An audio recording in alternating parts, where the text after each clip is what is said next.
In this video, we will describe Jobsite Cashflow.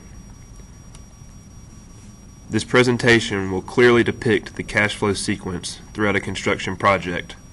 However, this ideology is likely to change from one project to the next. The three major components of the cash flow payment process are as follows.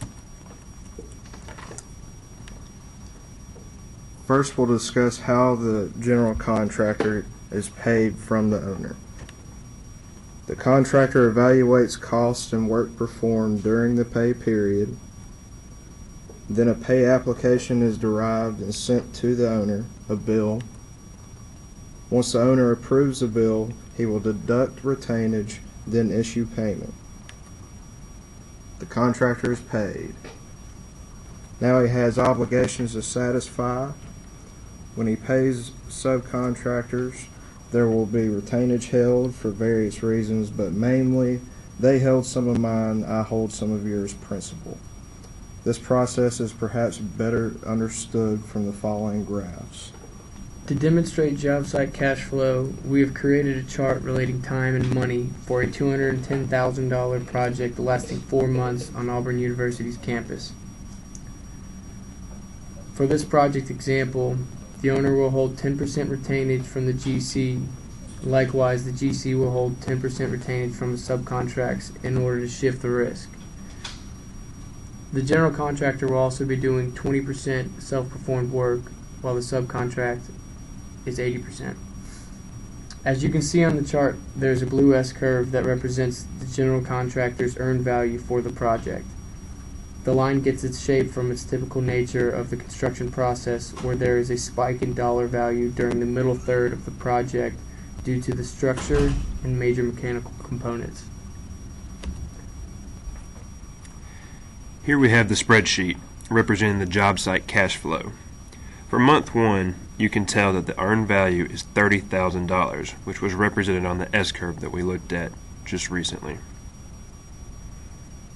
The red line represents the general contractor's job site overhead and self-performed work. This line is ever-changing due to its day-to-day expenditures a GC must pay out of pocket. At the end of the first month, the general contractor will get paid by the owner for his earned value after that month. This payment is represented by the green line. The GC now has positive cash flow. As you can see, the green line does not reach the S-curve due to the amount of retainage held by the owner. Now to recap month 1. As said, we had an earned value of $30,000 with a $3,000 deduction due to the owner's retainage. This gives the final payment for month 1 a $27,000 total. The subcontract payment was $24,000, but the contractor retains 10%. Making the sub payment for month 1 $21,600.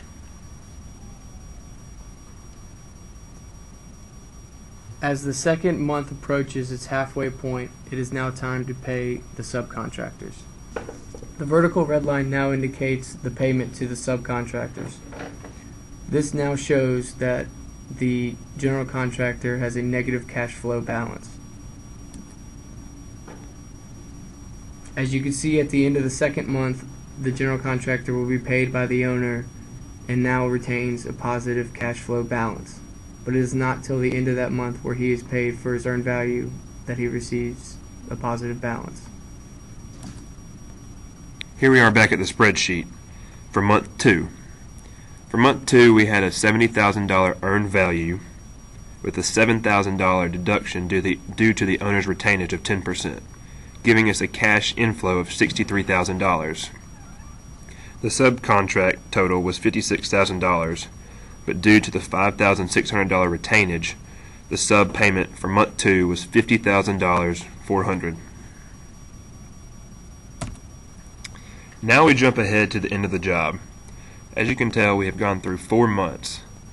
Throughout the 4 months, you can see negative cash flow and positive cash flow represented by the red spaces and the green spaces. At the end of month 4, you can tell that there is still 10% retainage held. It is not until month 5 that the general contractor will receive the 10% 10% retainage from the owner. At this point in time, the general contractor has received the 10% retainage in full. As you can tell that the green bar has now gone all the way up to the dashed line, which represents the full amount of the earned value. Now, as we have jumped all the way through the project, we now see month 1, 2, 3, and 4 with all their earned values, retainage, and cash flows. Now, at the end of month 4, we had said that the owner still retains 10%. But at the end of month 5, the general contractor receives the $21,000 that the owner had held for retainage, and then pays the subcontractors their 10% retainage as well. Well, I need $1